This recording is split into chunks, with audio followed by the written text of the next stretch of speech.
Previously on Irritable Dad Syndrome. The monk has the key. Was acting monkey. The monk was acting particularly monkey today. On Tuesday. Right.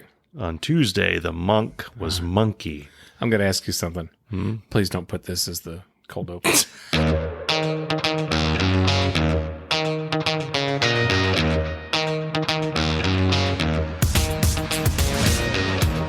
Welcome to Irritable Dad Syndrome, the podcast with no regard for all common sense.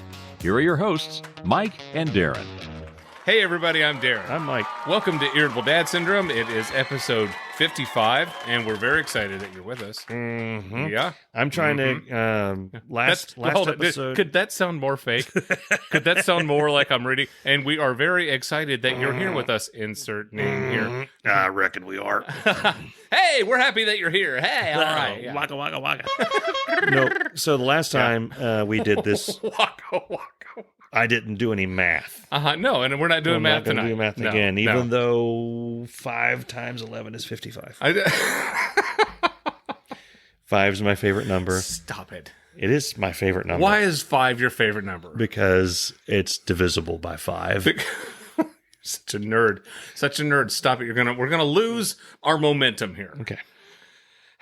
Welcome. Hey, we've got some new listeners from Europe. We do. We're back on the charts in Slovakia. Oh, fantastic. I love Slovakia. Germans. There's some Germans listening to us now. Somebody from Estonia, which I wasn't even sure that was a real place. You know what? A couple of weeks ago, I reached out to a friend of mine who is... In Estonia? No, she's from Australia. Okay. Oh, we got 2 downloads from there. I know. I sent her a link. Yeah. And I said, do your magic. And they may be because of the link that I sent to her.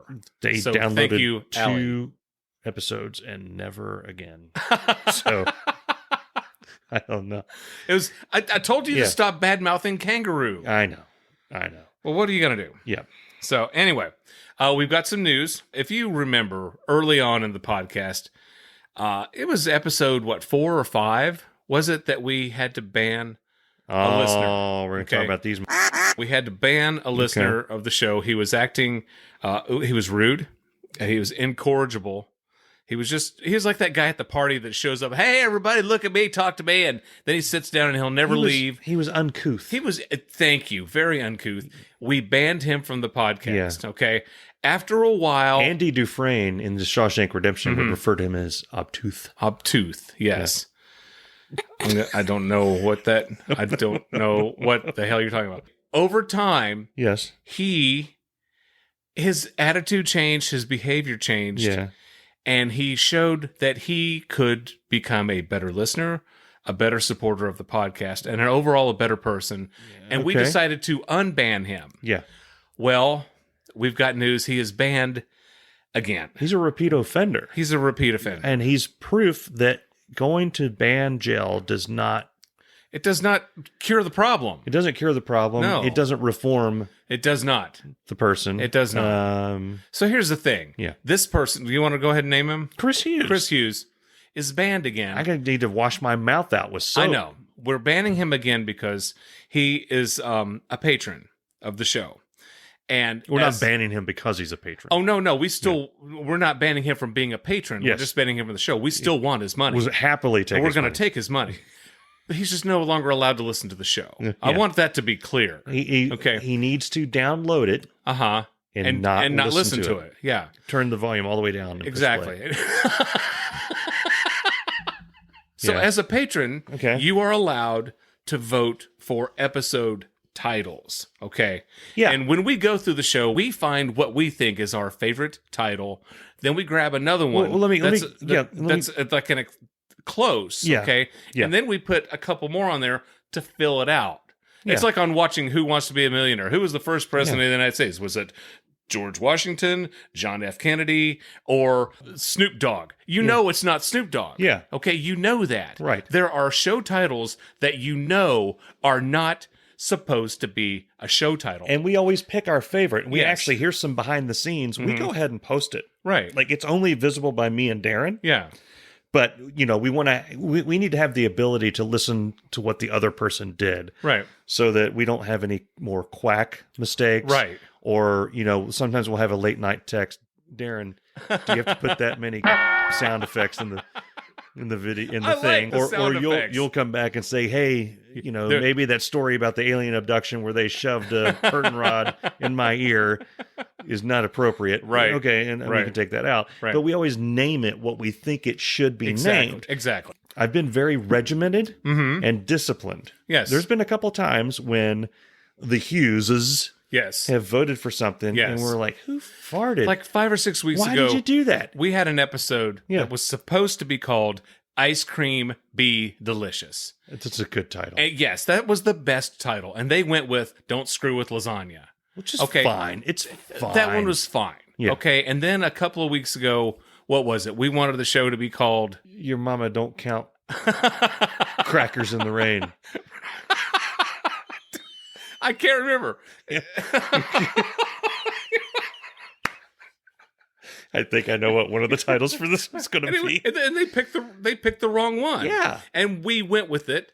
And I was upset. So this last one, episode 54, was the first time when we finally made we as a team made an executive decision. No. It's called Truck Nuts Troy. Yes. I don't care what they voted for the worst title. Kroger Jail. Yeah, let's go to Kroger Jail. That one was the Snoop Dogg of the choices. And they should know that. They should be smart enough to know that. What type of people do we have as listeners, as patrons for the show? I feel like we know them to a degree. We kind of generally know what they're going to pick. I thought I knew them. And we thought there's no way. And we thought wrong. There's no way they're going to see a title with truck nuts in it, and they're not going to pick. They're not going to pick that. There was a Kroger Jail. You can't fail. Hell, I think one of the potential titles was "This is a good title." I think that was actually or "What's a good title?" What's a good name? What's a good name? Yeah.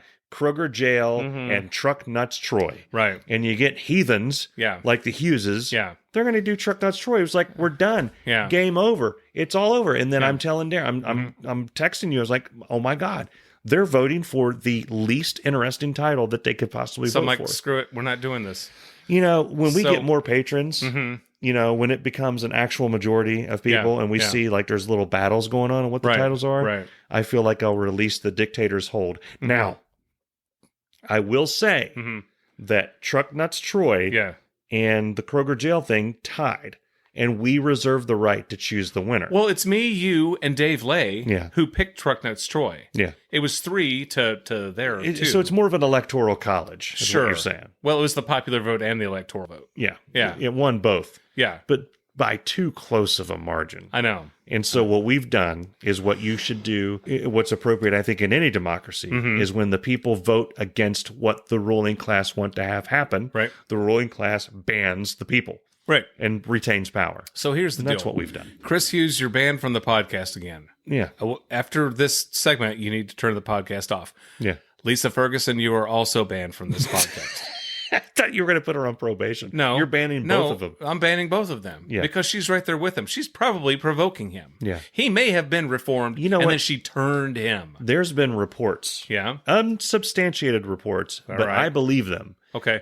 Chris is at a higher level. Well, if it's on the internet, it's true. He's at a higher level than she is. Yes. And there's been reports that she has heard things that she should not be hearing at her level. Right. So that's right. I think not only is she banned, but she's also on probation. I think we need to get our legal team. Okay. I think we need to get call Andrew Jackson Gibbons on the case. Yeah. So anyway, you guys, you're still patrons. Please keep sending money. Yeah, keep sending us money. But you're banned from the podcast. But we need your downloads. So you play the podcast, turn the volume down. Yes.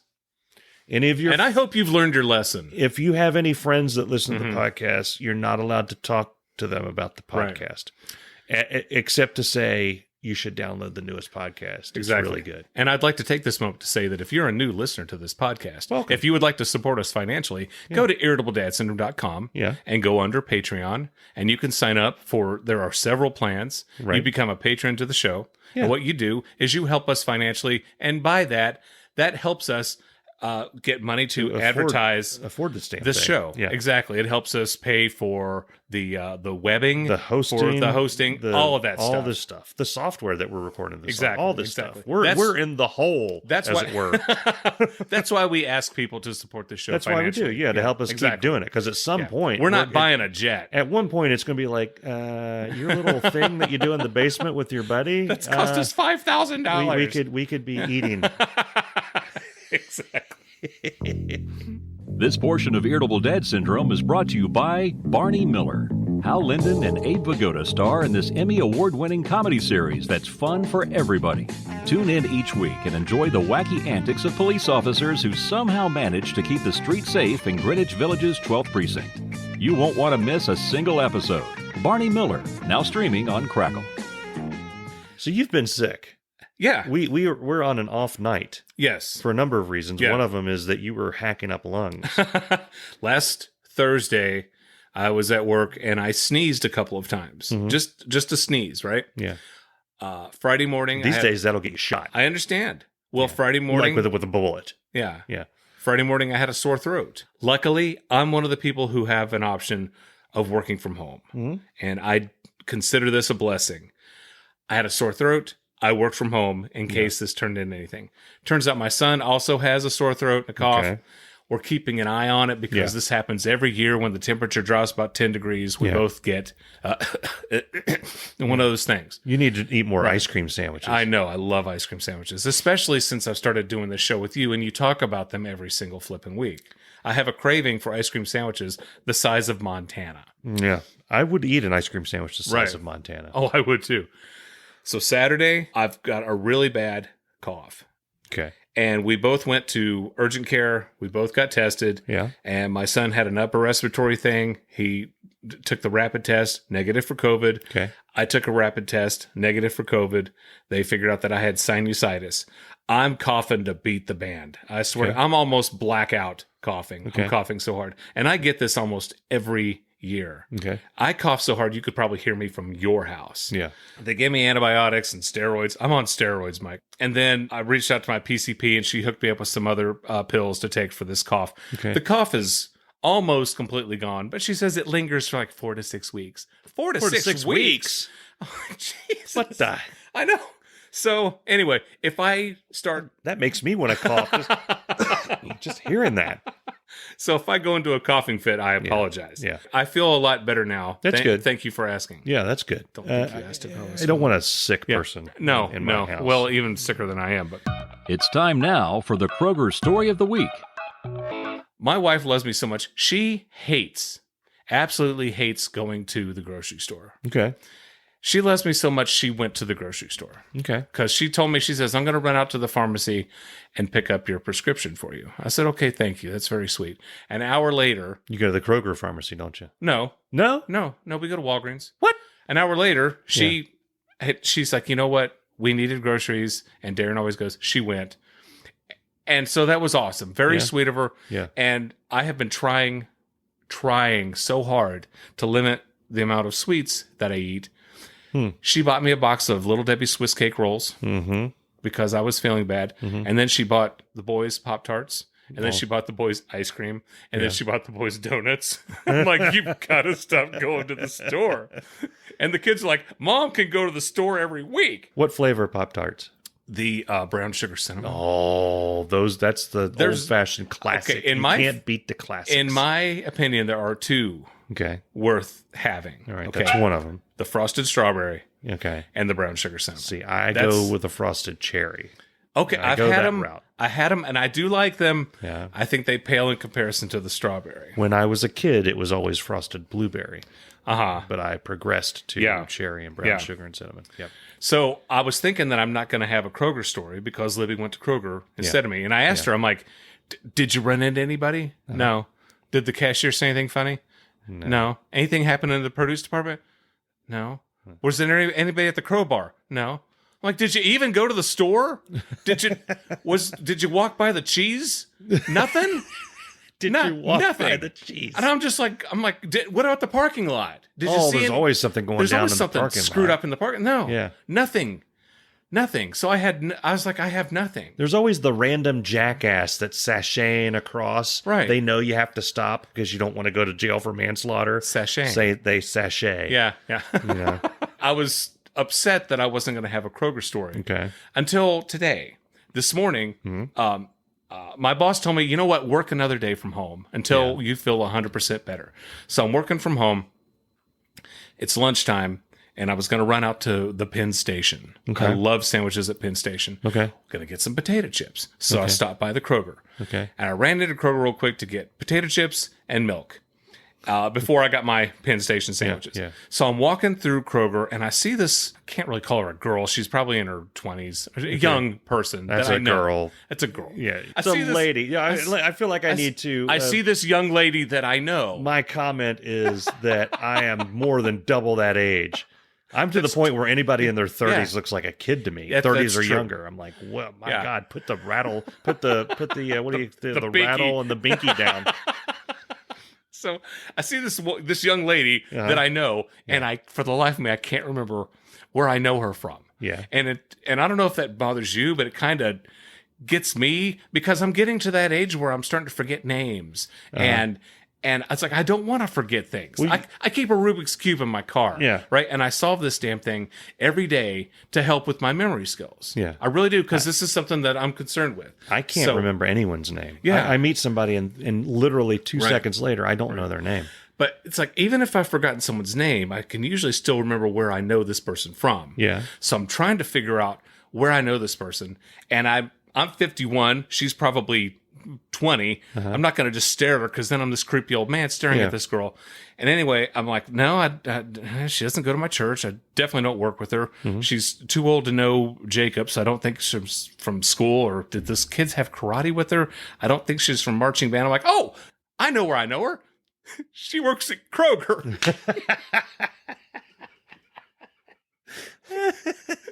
You go there so much, you feel like you know the people there you now. Idiot. Of course you know her. You're in Kroger. She works at Kroger. How stupid is that? So I learned an invaluable technique. What's that? Years ago. It was, I forget what it was. It was a show where they were talking about celebrities meeting so many people and they forget people's names. Yeah. So they just say, nice to see you. Instead of, hey, such and such. Is like, nice to see you. Because that way they don't have to remember. Yeah. They don't remember anything. Yeah. Yeah. Michael Flannery, comedian, friend of ours, friend of the show. Yeah. Is he who I heard that from? Oh, no, I know where you're going. Yep. He, over the years, has signed all these autographs from where he hosted the Kids Club, Fox 19 TV show. Yep. And as a comedian, he would sign autographs and this and that, whatever. People would come up to him and say, man, I used to love your show. And he said, well, thank you. And they said, and you signed an autograph for me one time. He says, I bet you, he says, I know you. I bet you I can tell you exactly what I said. And they're like, how do you do that? He wrote the same thing. Yeah, same thing on everybody's. Every time. This has been the Kroger Story of the Week. So we've had some unusual conversations at the dinner table. Okay. At my house. Okay. Which one do you want to hear first? So, well, yeah, so I have a story related to this too. It was out of nowhere. Yeah. We're having dinner. Everyone's, we're having a good time. No one's arguing. There's not an awkward conversation or anything going on. Out of nowhere, my oldest son said, female hyenas have a penis. I said, that's good to know. I said, I'm pretty sure they don't. Yeah. He goes, no, they do. They do. Yeah. And I'm like, I'm going to say that I'm pretty sure that they don't. Right. And one, why would you know this? And why are we talking about this at dinner? Exactly. And so it kept, Dad, they do. Trust me. So we have to get the phone to get on the Google to find out that female hyenas have, and this is a word I've never said at the dinner table. I don't think I've ever said this word on the podcast. And I've definitely not said it in front of my kids.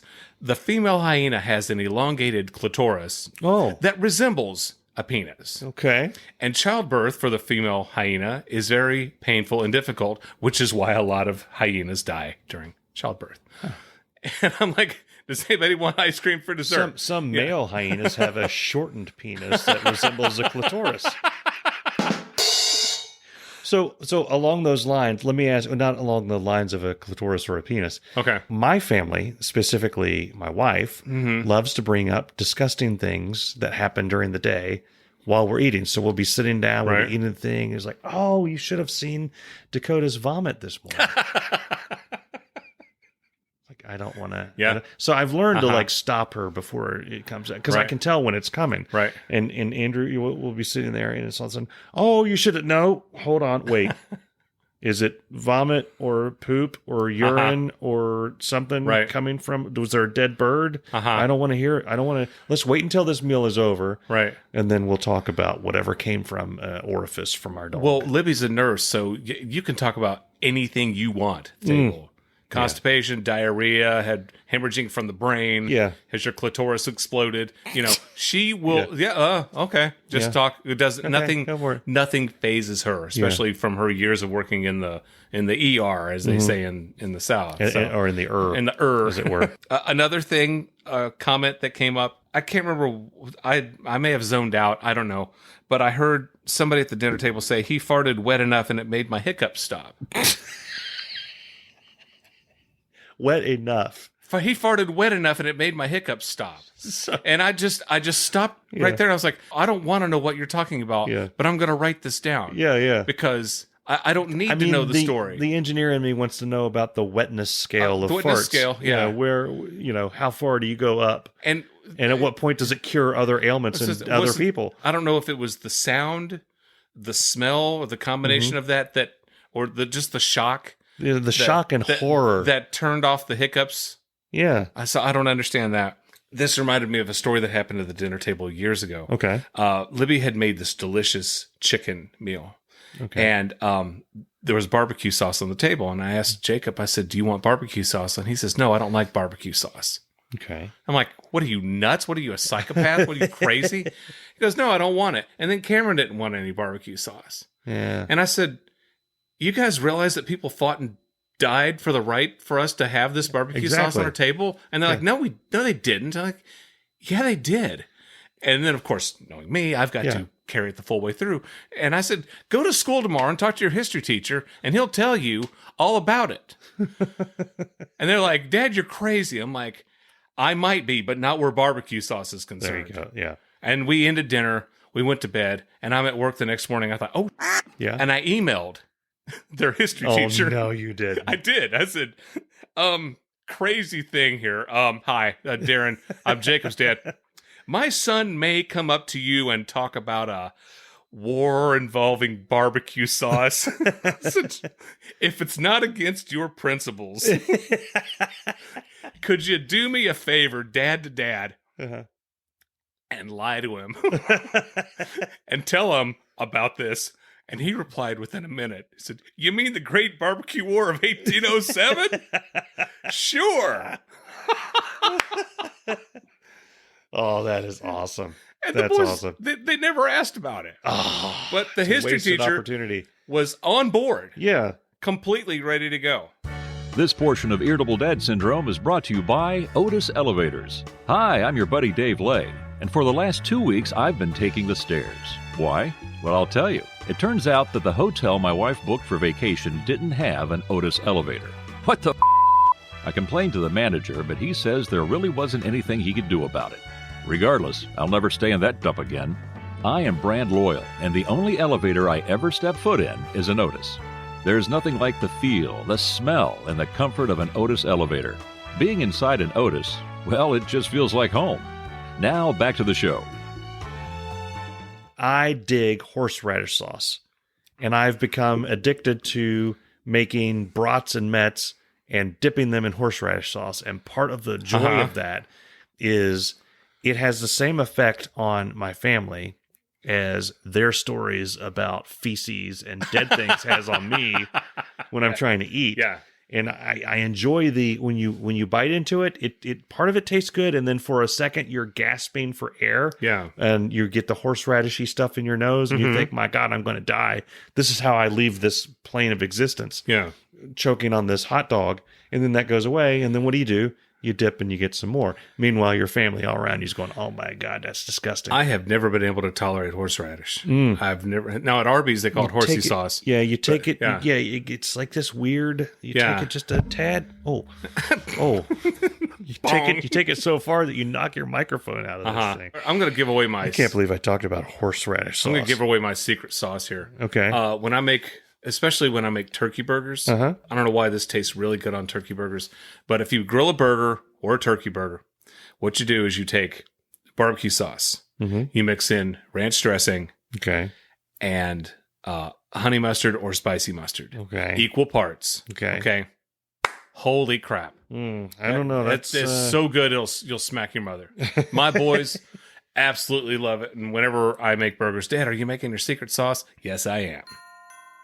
This portion of Irritable Dad Syndrome is brought to you by Whoppers All-Beef Footlong Hot Dogs. Hey there, it's Dave, and it's never too early to get started on your holiday shopping. And there's no better gift than Whoppers All-Beef Footlong Hot Dogs. That's right. Give that special someone in your life the gift of all-beef footlong hot dogs. So what are you waiting for? Pre-order a package or two wherever quality meat products are sold. What? Your local grocery doesn't sell Whoppers? No problem. Whoppers delivers. Just go online and place your order today. Merry Christmas from all of us at Irritable Dad Syndrome and the fine folks at Whoppers All-Beef Footlong Hot Dogs.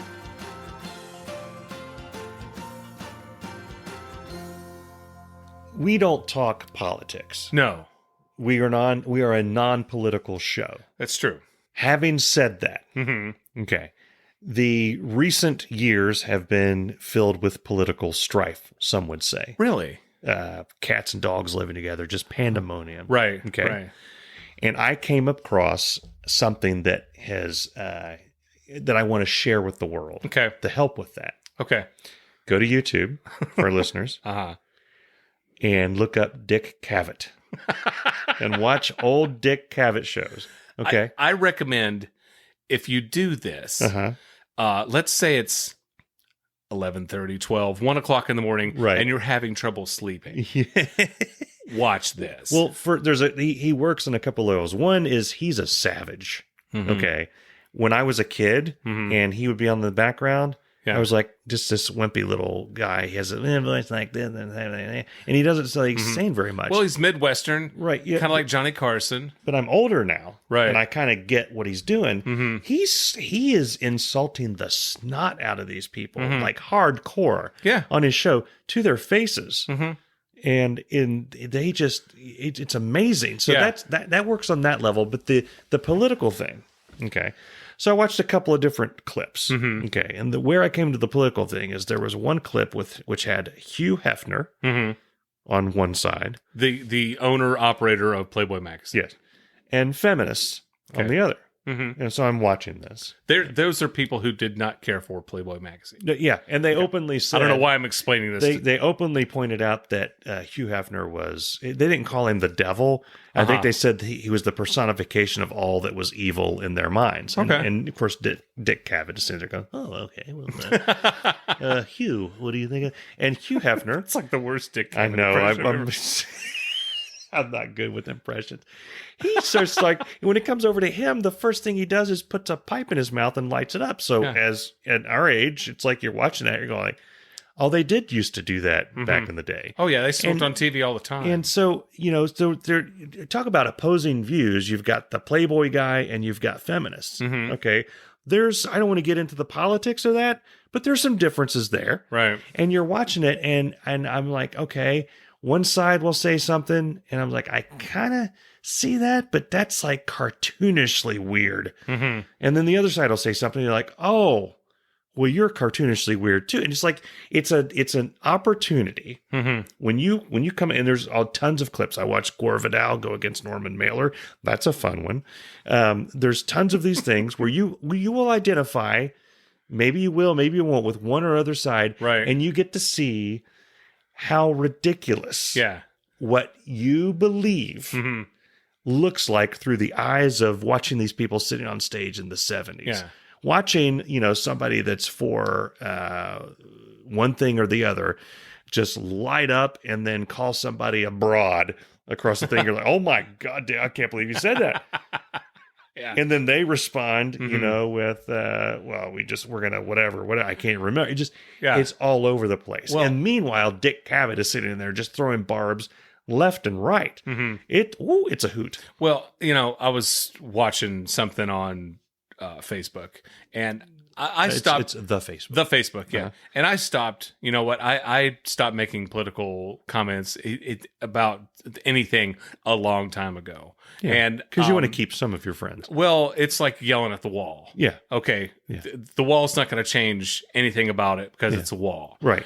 This person had commented, I stopped watching late night talk shows years ago because now they're all political. They're so political. Okay. I'm like, Johnny Carson made fun of, 8 standing presidents? I mean, it's like every single person that came through there, Carson, they were their punching bag, Well, that was part of exactly. Part of what I liked about the Dick Cavett is it's so far removed from what we see as pop culture that it's almost cartoonish. I mean, they're talking about Nixon and they're having like these different people from that era. Yeah.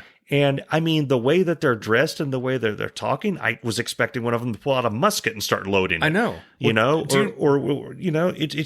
weird and it's funny. Do you remember the Smothers Brothers? Oh, I do. I love Tom and Dick Smothers. Yeah. Okay, because when I was a kid, I remember I was going through my mom's albums. Yeah. And I found she had, I think, 5 albums of the Smothers Brothers. And I put this on, and this is one of my earliest exposures to comedy. Them, Steve Martin, and then occasionally she would let us stay up and watch Johnny Carson. Okay. So I'm listening to the Smothers Brothers, and they're just funny, and Mom always liked you best, and blah, blah, blah. I didn't find out until my 30s that their TV show was extremely political. Is it really? Yeah. Oh my God, that's why they got canceled by CBS. Really? Yeah. I have to go back and watch them because I always viewed them. They were almost like Mr. Rogers with the guitar. I know. Yeah. Right? One of the coolest things that I've ever seen happen was, I think it was 1967, maybe. Okay. Don't check me on the year here. Chris Hughes fact checked that. You're not watching. You're not listening. He's not allowed to. Sorry. He's banned from the show. The Smothers Brothers were nominated for Best Writing. Okay. Tommy Smothers took his name off the ballot because he was afraid, since he was just a slinger, causing so much problem, that they weren't going to let them have it because he was part of it. So he took his name off the ballot. They won the Emmy Award for Best Writing that season. Wow. And then so all these years have gone by, and he could have had an Emmy for writing for that show. Yeah. I think it was 35 years later, they decided to grant him an Emmy Award. And they brought him up and let him have his speech. And he goes, oh my God, it's an actual 1967, the date and everything, award for. And so the Emmy Awards is one of those situations where they made something right. Yeah. So I thought that was pretty cool. But yeah, they were extremely political. I didn't know that. See, okay, so I think it's important for me, and I'm not, obviously not going to talk about my political beliefs, but I've been one way, I've been the other. We're still talking politics, right? Okay. Yes. Okay. One of the most eye-opening things I did was read literature and view things, not just from the other side, but from the perspective of the other side. Yeah. So you can pick, without naming news networks, you can watch them and they will have what they say is this side and they say is the other side. But there's a little, it's what do you know what I mean? Yeah. But actually reading it from the other side, and you get some really good perspective. Watching the Dick Cavett show is a way to do that through a lens of hilarity. Because you can watch that. I could probably pick somebody opposite me politically. I know I could do this. Oh, yeah. And sit together and watch these clips with them. And we would both have a hoot. It's just hilarious. But it's a way to see the other side and your side cartoonishly. Yeah. And also get a bit of history. And watch this mild-mannered little dude with a big tie just freaking wreck these people. Yeah. It's great. Yeah. This portion of Irritable Dad Syndrome is brought to you by Diff Liquid Concentrated Wallpaper Stripper. With its unique enzyme action, Diff dissolves old paste and cuts wallpaper removal time in half. No, your time is cut in half with Diff. Hi, this is Dave Lay. I've been around a long time. In my Dakota keeps sticking her head in our asses. For the record, Dakota is Mike's dog. Okay. So, also known as Boobah. Boobah.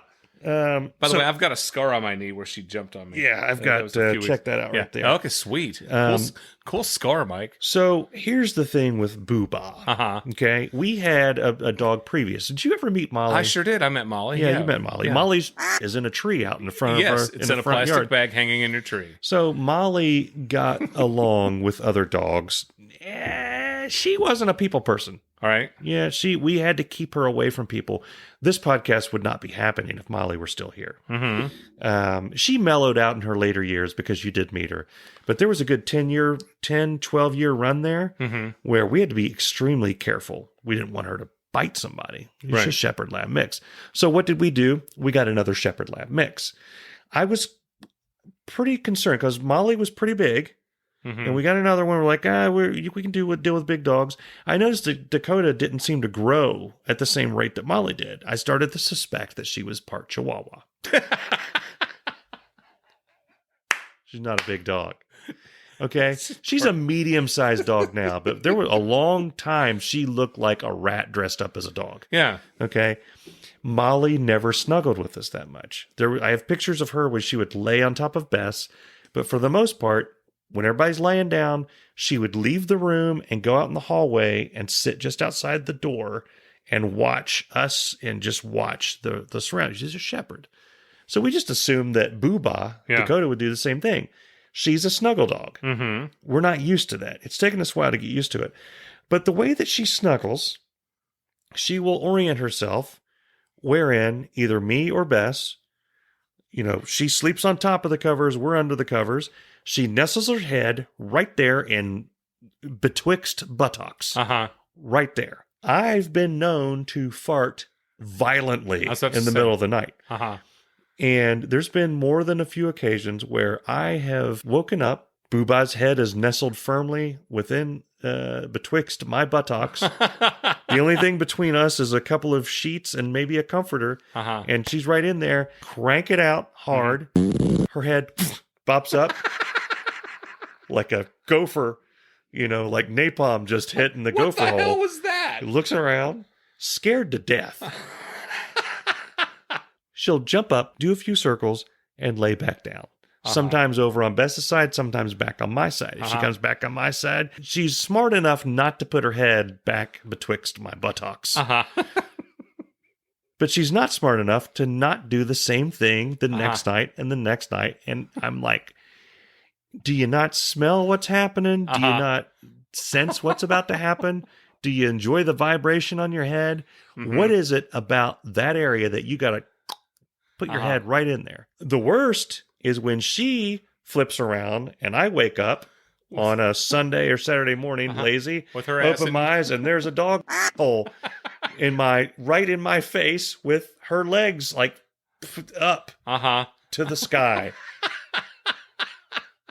One, it made me miss Molly slightly because I miss having a dog that will, we've had family time. I'm going to go over here and I'm going to guard you against the demons of the night. She's like the bat dog. She stays over there. She's ready to pounce if anything happens to us. And then I like the snuggle dog. I don't like a head in my ass. Right. Well, we used to have a beagle, Conrad, and when he was younger, he would sleep in the bed with us. Yeah. And then as he got older, we would let him sleep on the floor because it hurt his legs to jump up and down. So we were being responsible and let him sleep on the floor. But yeah, there were a couple mornings where I'd wake up and there's this beagle nose literally half an inch away. And he's like, like, scared the crap out of me, It's like, it's like your eyebrows raised up. Like that dog from Neverending Story got in your face. Exactly, But he never would put his head in my ass. Yeah, I mean... Maybe he didn't love me as much as Booba loves you. Yeah. I don't know. I mean, one thing I did do with Molly, and I feel really bad about this still, is she was maybe 2 years old. She was laying on the bed. Me and Bess were in bed. She was laying... It's like the middle of the day. We're taking a nap. And I made the sound like fart as loud as I could. Yeah. Because I used to be able to crank those out like an air raid siren. Right. And she flipped. It scared her so much, she flipped, and she flipped over the side of the bed and landed hard to where she yelped I was like, oh, that's unfortunate. If I was laughing myself silly. If there are new people to the podcast, welcome.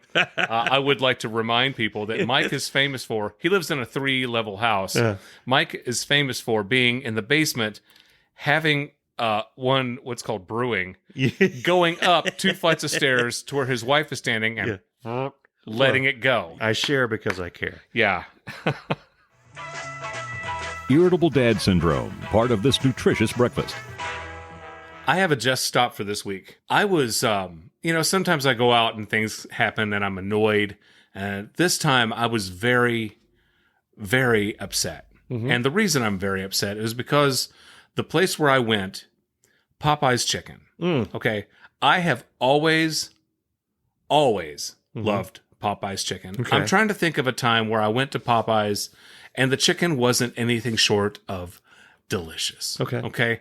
There may be a time where like it's a little overcooked or something, but that may be one time out of the 155 million times I've been there. Mm-hmm. So I'm working from home. Okay. And Libby and I decided we're going to get Popeye's chicken sandwiches for lunch. Yeah. So I drive down to Popeye's. There's 10 people in line. Yeah. And I'm thinking it shouldn't be that long. So I get in line. Yeah. And I'm waiting. We move up a little bit. Okay. Progress. Yep. So wait. We move. Wait, we move. I'm in line maybe a half hour. Yeah. I finally make it up to the thing where I placed my order. The speaker. Thank you. Hello. Nobody's saying hello. Hello. Anybody there? Hello. It's like nobody was working there. Mm-hmm. And all these idiots like myself are hello. Wait, nobody was literally working in the building. And all these stupid like me are pulling up. It's like, well, how would you know? Yeah, right? There's a line. Put a sign in the window or something. Put a sign big as hell in front that says, we're closed. Rope it off. I've actually had that for the first time in my life. That actually happened to me with Wendy's a couple of weeks ago. Yeah. That's crazy. And it's like, you know what? And I understand that with the pandemic, there's been a lot of restaurants that haven't made it. There's a lot of restaurants that are having trouble. Yeah. There's a lot we went to Red Robin. And as we were walking in, there were all these people who were walking out because they only had one cook. They only had one server. Yeah. And so they're like, we can't take any more people than we have right now. Wow. Okay, I get that. Yeah. But my God, if your store is closed, put a sign up. Yeah. It says you're closed. Exactly. I wasted 45 minutes of my lunch break. Yeah. We trying to get some food. Well, you mentioned Red Robin. I mean, we went there and there was a sign that said there's going to be a long wait. And we went to P.F. Chang's. Yeah. It was like 2 hours before we were out of there. I was like, good Lord. I'm not trying to be insensitive to their problem of finding people to work. I get that. There's a lot of restaurants that are doing that. Yeah. That are having that same situation. Put a sign up that says you're closed. Yeah. Well, I mean, I'll take it a step further. I realize that there's a pandemic. Right. And there's a lot of stuff going on. Right. But I want Popeye's chicken. Right. So I'll tell you what. Fry me up some chicken. Remember when all the restaurants were closed? Yeah. Pappy needs nuggets. Exactly. Yeah. Popeyes was one of the restaurants that was thriving. I mean, it's like every time I went there, they couldn't get the chicken out the window fast enough. Yeah. Because they always have a problem with their something when I go there. Yeah. There's always I need X chicken tenders. We don't have X chicken tenders. We have Y chicken tenders. Oh, I hate the Y chicken I don't want tenders. The Y. Yeah. Are you sure you don't have any X? Oh, wait, did you say X? Yeah, we got the X. We don't have the Y. Yeah. Well, then give me the X. Right. Come around. Honey, we don't have the X. Oh, Jesus. Just put something in the bag. As long as those little biscuits that they put. Crack cocaine? Yeah. Yeah, the crack cocaine biscuits? Yeah. Yeah. They dip them in like... extra honey? Or not honey, but... Yeah, like whale brains or something. Or whale like brains. Super honey. It's not whale brains. It's butter. Butter. Yeah. You can get honey, though. Yeah. You can get a pack of honey that they'll put on. See, when we're home, we have access to biscuits. Mm-hmm. We have access to honey. Right. It's rare that I think to do that. I do that occasionally. Yeah. But if we go to the KFC, formerly known as Kentucky Fried Chicken, or to the Popeyes, you give me a biscuit, you better have some honey packets coming. Stat.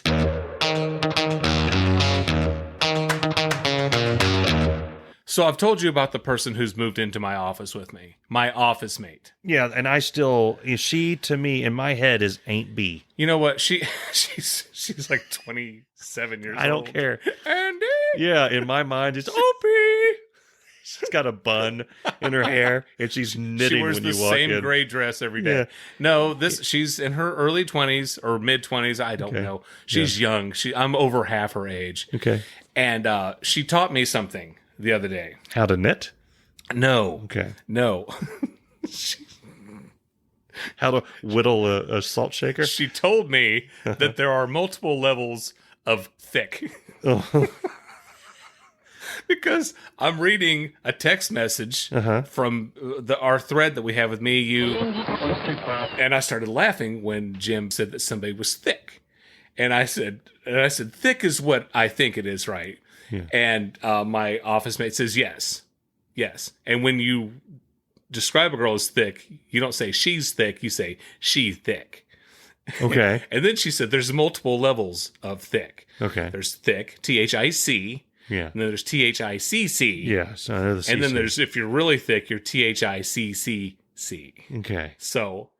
Yeah, you would think it would be a lot of I's instead of the C's. You'd be like, thick. Instead it's thick. But I said, and I didn't want to sound insensitive. Of course not. You're talking about an important topic like thick. Yeah, I didn't want to sound insensitive. Yeah.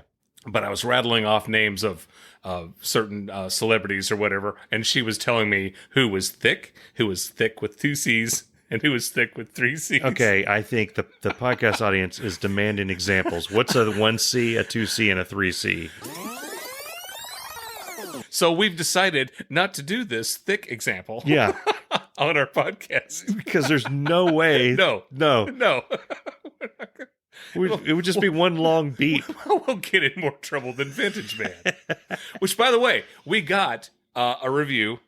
Stephen Hubbard sent me a message that said, "Dear Irritable Dad Syndrome, I spread it out a bit, but I've listened to the best of Irritable Dad Syndrome. Episode 52. Year 1, in our defense, we thought it was funny. Yeah. He said it was fun and funny stuff. Vintage Man made me uncomfortable." So, Stephen, thank you for your message. Yeah. Vintage Man makes me uncomfortable. It makes me uncomfortable. I wish it had never happened. I think it's a terrible thing. I know, it was an awful thing, and it was a crime against humanity. As soon as we recorded it, we had a podcast meeting about whether or not we should even everyone here at Irritable Dad Syndrome Incorporated. And then we got our lawyers involved. Yes, Andrew Jackson. Yeah, and I think we had Dave record we don't want a disclaimer. We don't want someone to happen upon that. We had a CYA clause put on there. And then we were like, well, it's in our early episodes. No one's ever going to hear it. Who's going to listen? Fine. So it's only going to air once. Yeah, until we put it. And then we put it. Not only did we put it in our best of, but we time coded it so you could just click and go directly to it. And we're mentioning it again. Yeah. This portion of Irritable Dad Syndrome is brought to you by Zipper Lube. Are you tired of wasting hours of your precious time futzing around trying to open and close sticky zippers? Well, have a seat, Tony. I have a product for you. Just rub some Zipper Lube across that annoying zipper and your problems will magically disappear. Easy up, easy down, easy all around. Zipper Lube, available wherever quality zipper-related products are sold. Now back to you, Mike and Derek. Speaking of clips and best clips. Okay.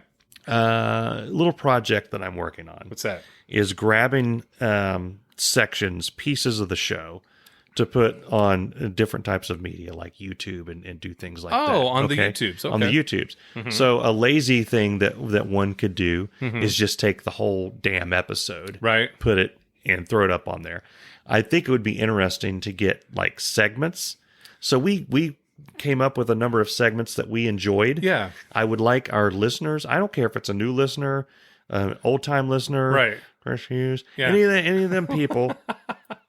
If you could, if there's a particular segment that sticks out to you that you really thought was cool, you really enjoyed, and you're willing to do this, tell me the episode number and where in the episode it starts. Well, I think once we know the episode, we can find it. Yeah, but it's too much work. I don't want to do that. Tell me it starts at like minute 15. They're not going to know where it was and when it was. I'm just asking people to help the show. Why you want them to go and do all this research? We do all They're not this going to work, want to do that. bringing all this stuff, and now you're subjecting them to the Ray thing again. Yeah, I know.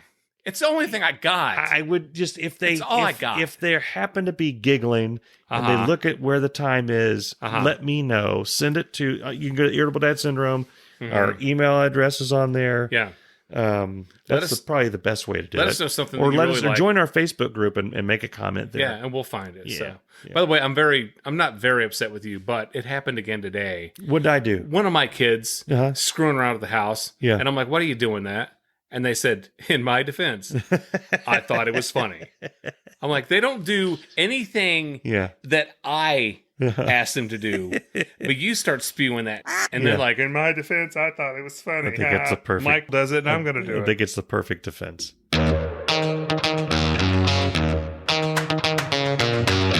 Jim Timmerman's a fan of the show. Okay. And I think we're going to do this next week. Okay. Okay. He suggested what I believe is a great idea for the podcast. He sent me a link, and it's the Are You a Psychopath test. Okay. I'm going to take the test. Okay. And Mike is going to take the test. Okay. You're going to send me this link. Yes. So okay. Yes. And then we're going to see which one of us scores highest on the psychopath test. Yeah, I wonder how much info you get from it. Does it show what you answered on the questions at the end? I haven't even clicked on the link yet, but I was so excited about it. So we're going to do this. Are you going to answer it honestly? 100% honestly? Sure, I'll answer it honestly. All right. And so we want to know what you guys think. Am I the psychopath? Is Mike more of a psychopath? Oh, yeah. We might tie. We might. We should make this a poll on Patreon. Yeah, exactly. And if you guess correctly which one of us is a psychopath, you will win an autographed copy of UHF by Weird Al Yankovic. The same one. Because nobody wanted it. Nobody tried to win it. I'm like, maybe it's one of those things where so many people are going to be writing in. I don't have a chance. Yeah. And so I have a prediction. I have a prediction. I think we're both psychopaths. I think the difference between us is that I know I'm a psychopath. Right. And I think you secretly don't think you're a psychopath. Which makes me more of a psychopath. Yeah. Right. So I'm curious as to where we rate. And even though I say I know I'm a psychopath, deep down I'm like, I'm not really a psychopath because you would have no insight if you were really a psychopath. And that makes me even you're definitely a psychopath. Of a psychopath. No, I've talked to you. I'm just wondering which one of my personalities is going to end up showing up. I mean, it's like I think about the conversations we have while the microphones are on. Yeah. And then I think about the conversations we've had when these bad boys were turned off. You're a psychopath. Okay. I've been in a car with you for hours. Yeah. Okay. Yeah. I've been with you drunk at the Metallica concert. I'm crazy. Yeah. But it's a fun crazy. It is a fun crazy. It's like bring your psycho friend to the party. I don't know about you, but I'm about to go out to the lobby and get myself a treat. Now back to our program. I was teaching my son to parallel park.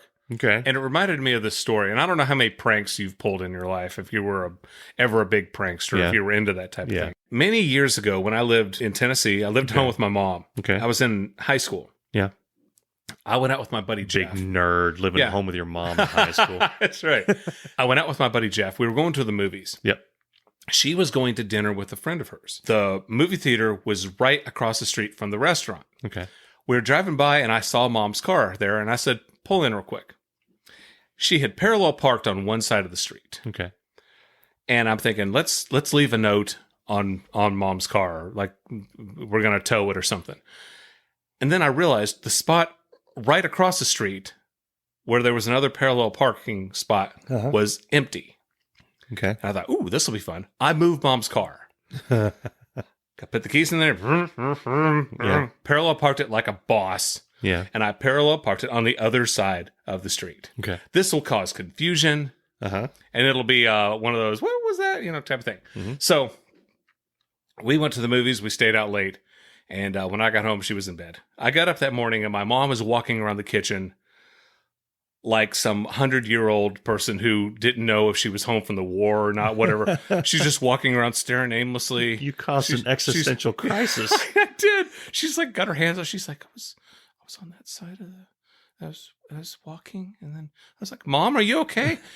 And she's, at we went to that restaurant, and I was like, yeah. And she goes, and then there's the sidewalk, and you can park on. And I'm like, yeah. And she's going through this whole thing about why she parked on this side, because it had rained, and she didn't want to get out and step in, get her shoes wet, and she parked on that side. And when she came out, it was the craziest thing. I'm like, what happened, Mom? What? My car was on the other side. I'm like, no, it wasn't. She goes, it was. And she thought, you monster.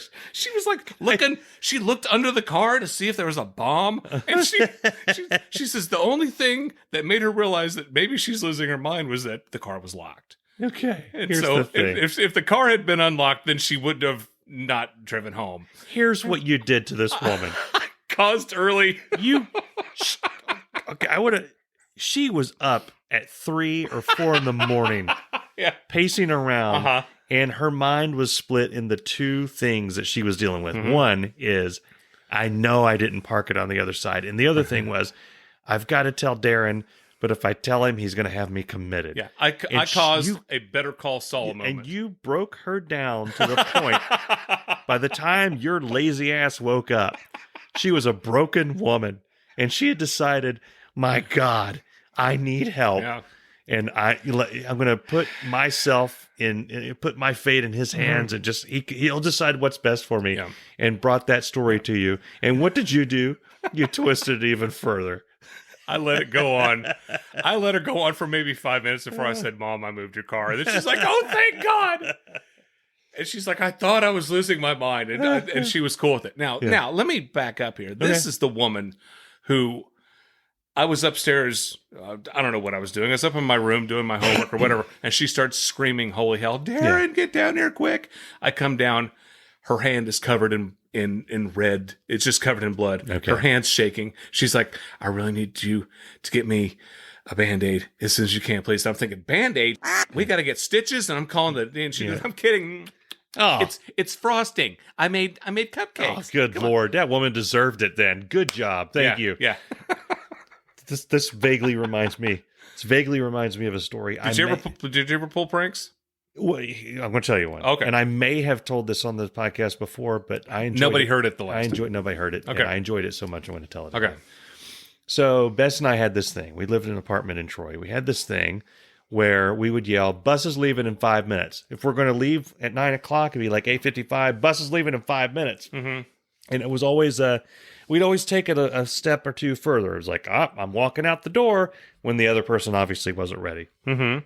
Slamming the door, turning on the car. One time, we were going to take some movies back. This is back in them olden days when you would like take a physical movie from a place and then take it back to the place. No way. Shut up. It's a German, the Blockbuster company. Video. So we were just going to take the movies back and come back. Mm-hmm. All right. The Blockbuster was like 5 minutes away from our apartment. So it's a good 10-minute journey or whatever. She wanted to come with me. She was bored. I'm like, bus is leaving in 5 minutes. Mm-hmm. I'm leaving you in 5 minutes to go take these movies back. Do the whole thing, go out there, start the car. It hits the 5 minute point. Mm-hmm. And I'm like, I'm being funny. I'm like, I pull out of the parking space right in front of the door to our apartment. Like, she's going to come out. She's going to see me sitting here. And then like, well, I'm just going to edge down the row here a little bit. I get maybe 10 or 15 feet away from the apartment. She's still not coming out. I get down to the road, and I just go on the road. And I just start driving the Blockbuster. And in my head, I'm thinking, I've already gone this far. Yeah. And it's only 5 minutes away. I'll be back. I may be back before she even knows that I left. Right.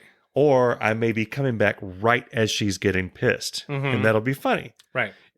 So it turns out that Blockbuster was actually about 10 to 15 minutes away. Because you have no concept of time or space. I think we've discussed this before. I came back probably about a half hour, 40 minutes later. And she was... she was not happy.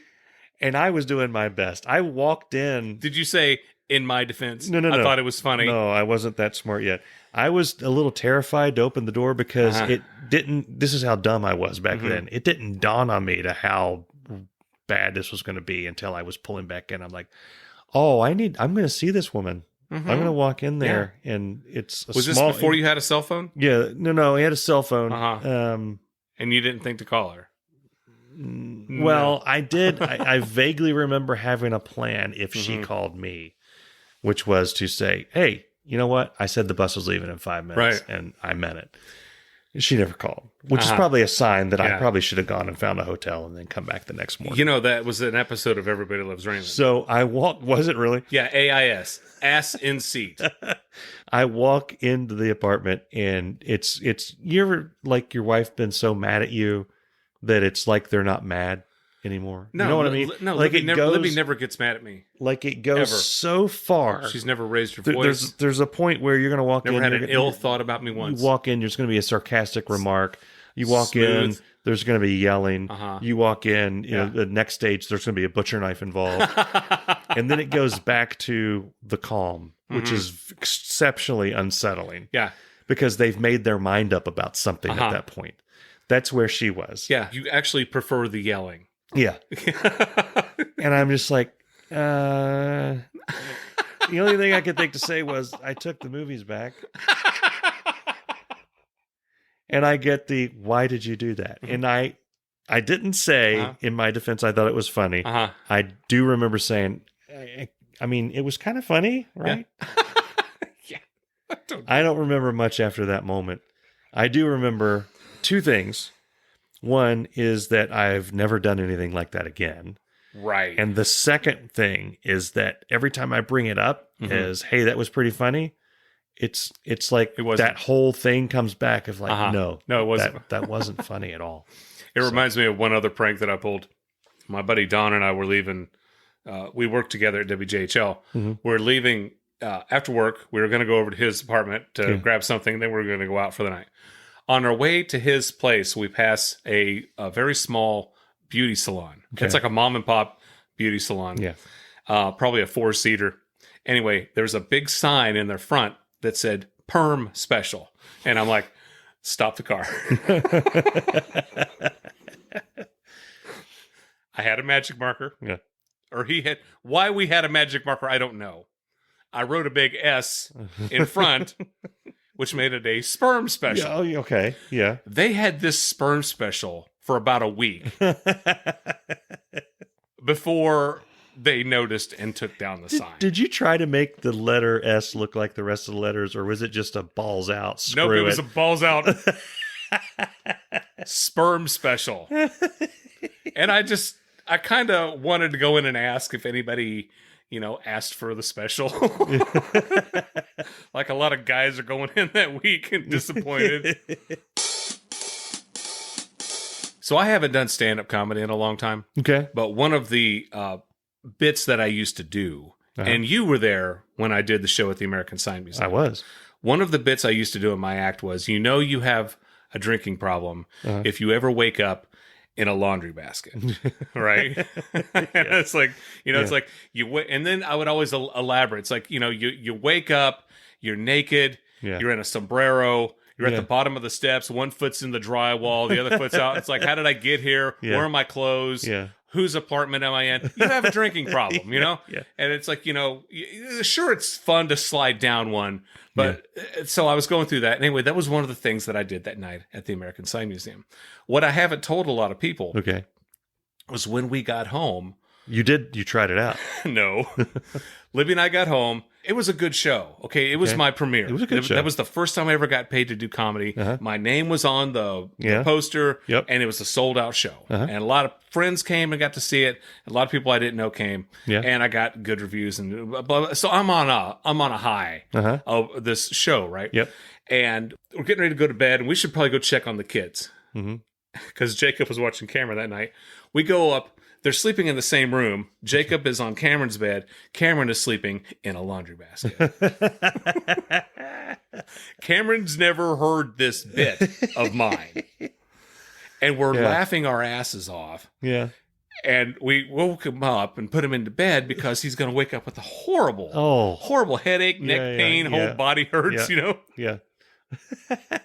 And I asked him in the morning, I'm like, why were you sleeping in a laundry basket? He's like, well, Jacob was on my bed. It's logical. That's of course. Well, there's the floor. Yeah. There's Jacob's bed. Yeah. You could have laid on your bed next to Jacob. You guys aren't that big. Yeah. Could have slept on the couch. There's like 100 other options. There's a lot of choices before you get to laundry basket. And I'll turn into Ray. Why are you sleeping in a laundry basket? Yeah. Oh man, this has been a fun episode. It has. Yeah, we want you to come back. If you enjoy the show, let us know. Send us a review. Drop us a line on Facebook or Instagram or the Twitter or what have you. Let us know what you think. And please subscribe to the show. Make sure to follow us on Facebook. Yeah. That's probably the best. Follow us on Facebook and Twitter. We're always posting, when we're going, we're doing the show, when it drops, all that kind of stuff is on there. Yeah. And then going to the website, we randomly put things up like the gallery. I've been putting up show transcripts. I think they're funnier than the show. Well, here's the thing about the show transcript. Yeah. Okay. Over and over and over and over again, I've talked about how people can't spell my name. Yeah. We get the show transcribed. Yeah. My name is misspelled on the show transcription. Oh, mine is too sometimes. I mean, how do you misspell Mike? I'll see some signal words like I know what we were talking about. It doesn't separate us by speaker. So you'll see whenever one of us is talking, usually the other one's over there going, yeah, yeah, right. So there are so many times we're going, no, and so when you're reading this, it's like reading the inner workings of a psychopath, like Rain Man. Yeah. So I know when I try and transcribe this episode, it's going to be like, I was telling a joke, about the going down the stairs and that thing. It's weird. It's weird. It's fun. Yeah. I know that there's a something in there for the listeners to do, some kind of contest and like pick the weirdest segment out of there. But there's some strange ones in there. I think Raiders of the Lost Ark was in one of them, and we weren't even talking about that. I mean, it just picks things that sound like what you're saying. Yeah. One of these days, one of us is going to either run for office or one of our kids is going to run for office. We're going to be doomed. And they're going to come back and pull something from a transcript where I said something like, God knows what. Well, they're going to find Vintage Man. Vintage Man has totally screwed my political career. You're done. Moving forward. You're done. Yeah. We keep forgetting to tell people at the end of October, we're going to be in Cleveland. Yeah. We're going to the Gojira concert on the 29th. We're going to be at the Rock and Roll Hall of Fame on the 30th. Yep. If you're in the Cleveland area, come by and see us. We will sign autographs. We'll take pictures. We'll be happy, pleasant people. Yeah. We'll put on the act while you're around us. And then we'll talk about you when you leave. Exactly. And we'll mention you. It'll be fodder for the podcast. As some say, it'll be a hoot. Yes, sir. All right. Thanks, everybody. Talk to you later. If you've enjoyed this episode, then I know you'll enjoy our other episodes. And guess what? They're all available to listen to right now from our website, irritabledadsyndrome.com. We'll see you next week. Come on and write me up for 125, post my face, wanted dead or alive. Take my license, all that jive. I can't drive 55. I can't drive 55!